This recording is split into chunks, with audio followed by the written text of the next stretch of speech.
Is this the future of the UK? According to extremist far-right groups, it is.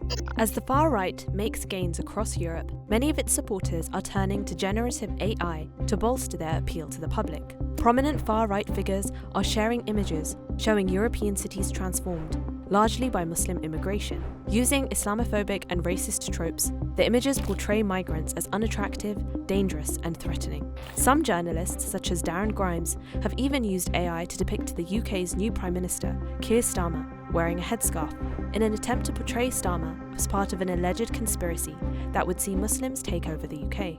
The use of such AI images has the potential to stir up public anger and promote political extremism, and has been specifically identified by right-wing groups as a tool of societal change. In December 2023, the UN Global Communications Chief highlighted the destabilizing potential of generative AI through its ability to create massive disinformation campaigns, feeding radicalizing pieces of propaganda to unsuspecting online users. Aside from images, extremists have already used this technology to create videos featuring US President Joe Biden using racial slurs during a speech, or this video alleging that the wife of Ukrainian President Vladimir Zelensky had bought a Bugatti, which went viral online after being promoted by both right-wing and pro-Russia accounts, prompting many to criticize Western aid to Ukraine. Research by the Global Network on Extremism and Technology has shown that platforms like Telegram and Discord are hubs for right-wing extremist collectives. Certain Telegram channels are dedicated to creating and disseminating AI-generated memes and propaganda, geared at accelerating societal collapse and initiating a race war. Themes of the perceived superiority of white people, conspiracy theories about an ongoing white genocide, and the alleged invasion of migrants in Europe and North America are frequently observed in online propaganda.